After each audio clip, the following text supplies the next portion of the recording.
Sebagian warga dengan etnis Chinese ternyata cukup kebal, terlindung dari penyakit malaria.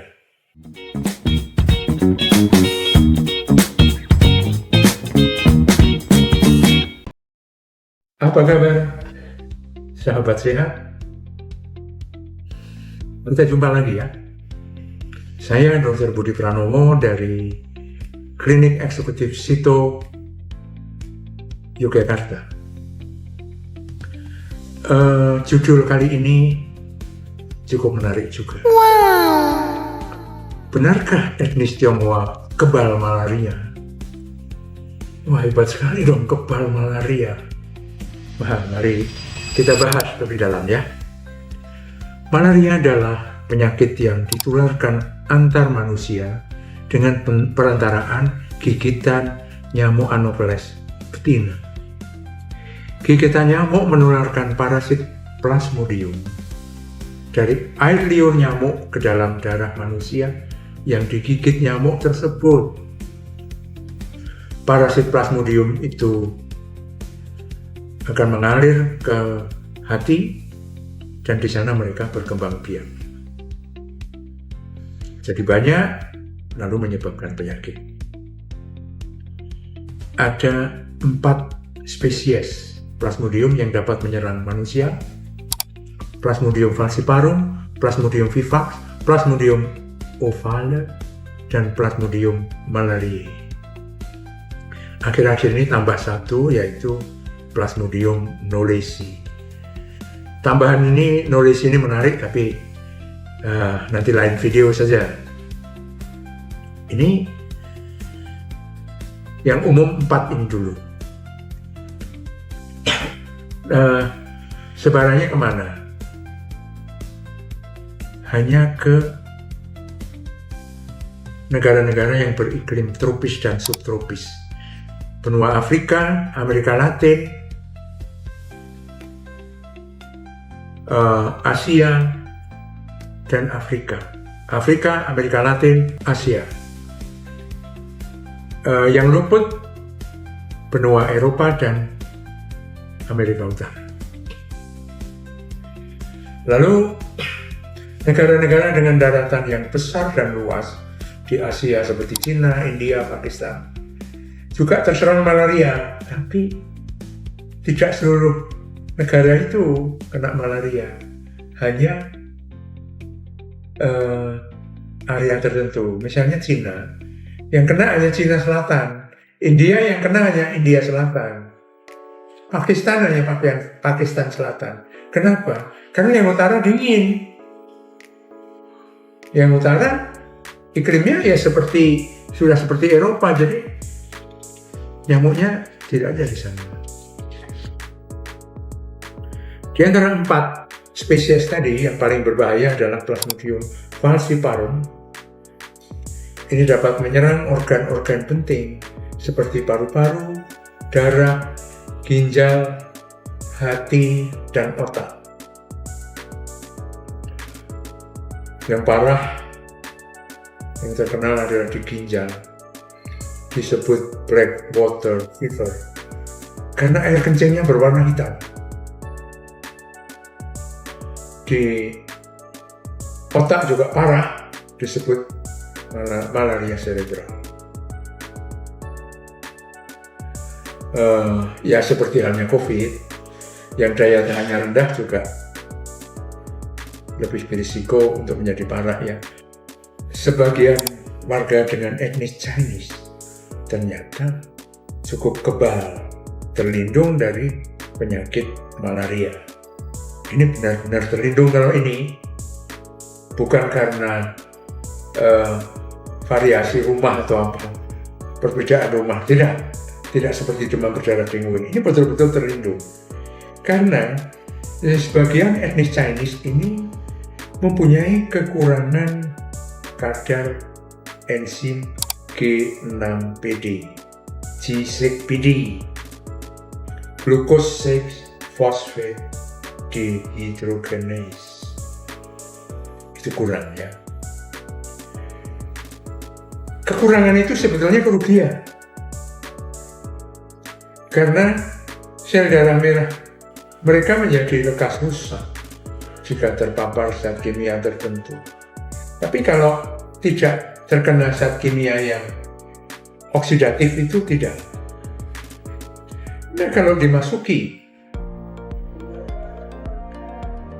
parasit malaria yang bernama Plasmodium itu, terutama Plasmodium falciparum, nah ini cepat jadi pecah. Karena cepat jadi pecah, Plasmodium tidak bisa bersarang di situ. Selnya keburu pecah. Maka Plasmodium gagal numpang di eritrosit, sehingga hilang Plasmodiumnya. Jadi kekurangan enzim C6PD ini dalam hal penularan malaria menguntungkan.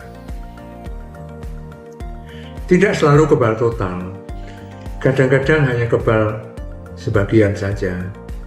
Masih bisa terkena malaria tapi hanya ringan saja. Keanehan ini tidak dialami oleh seluruh warga etnis Chinese, tapi sebagian saja. Misalnya di provinsi Guangxi, itu kurang lebih 17% penduduknya kebal malaria. Begitu juga di provinsi Yunnan. Mungkin lalu timbul pertanyaan yang, bagaimana warga Indonesia yang keturunan Tionghoa? Nah, ini saya tidak bisa jawab, karena penelitiannya belum ada. Tapi beberapa teman saya yang kebetulan keturunan Tionghoa itu juga setelah dites, karena penasaran dites toh, kadar enzim C6PD, ternyata kurang. Jadi mungkin kebal malaria juga. Memang sebagian lalu tinggal di daerah endemik malaria dan tidak terpapar. Selain Chinese, ada tidak etnis yang kebal begitu? Ada. Di Pakistan Selatan ada yang begitu, di daerah Mediterania ada, di Iran, di Turki ada ya, juga di beberapa negara Afrika. Papua kebal tidak. Sebagian orang Papua kebal, tapi bukan karena C6PD. Mereka kebal karena anemia sel sempit dan karena thalassemia. Jadi mekanismenya beda ya. Ini seleksi alam. Prosesnya ribuan tahun, lalu akhirnya keturunannya mengalami anomali seperti itu.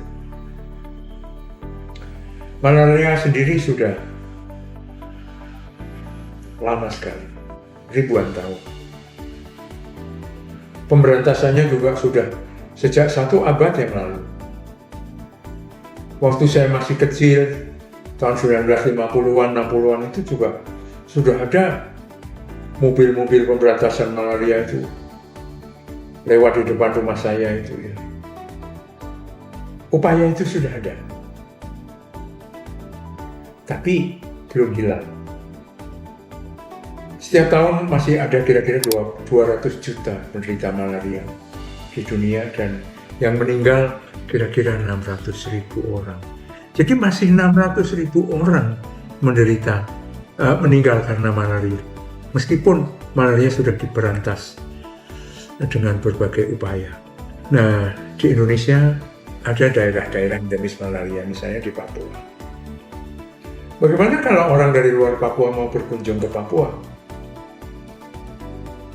Nah, vaksin malaria belum ada.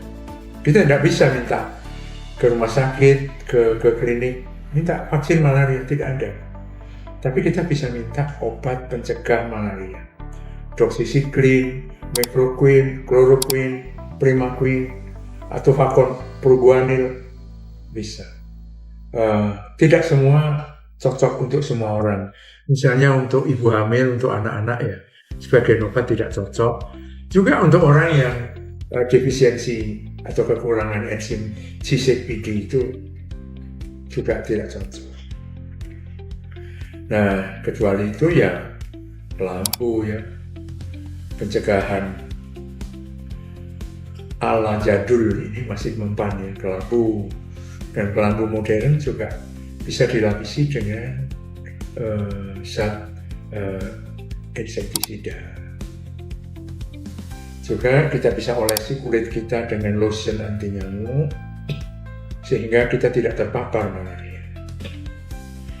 Di daerah endemik malaria, bagaimana kalau terpapar? Ya diobati ya. Bukan hanya yang di sana. Orang yang pernah ke sana lalu tertular di sana, kembali ke kota asalnya, ke daerah asalnya, ya bisa sakit malaria di kota asalnya. Ya harus diobati.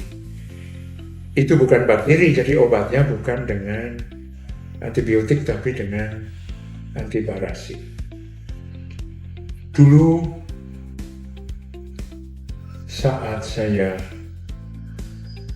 lulus sebagai dokter, sudah lama sekali, sudah hampir 50 tahun ya, itu obat malaria yang amat handal namanya chloroquine. Wah, itu handal sekali. Dulu kita nyebutnya obat segitiga, memang bentuknya segitiga itu. Handal sekali, tapi lama-lama malarianya kebal terhadap chloroquine. Lalu diganti dengan kombinasi sulfadoksin pirimetamin. Lama-lama kebal juga.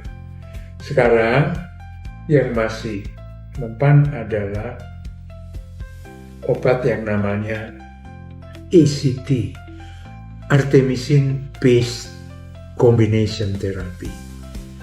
Artemisinin plus plus. Ini kombinasi obat ini masih mempan, baik bentuk tablet maupun injeksi. Yang unik, artemisin ini asalnya juga herbal. Asalnya adalah jamu tradisional Cina yang bernama Jinghaosu.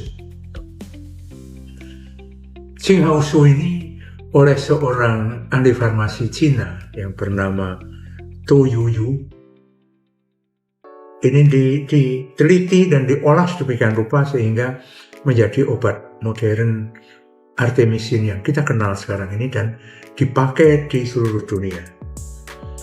Karena prestasi itu, Profesor Tu Yuyu meraih penghargaan hadiah Nobel dalam ilmu kedokteran pada tahun 2015. Sekian presentasi saya hari ini. Sampai jumpa.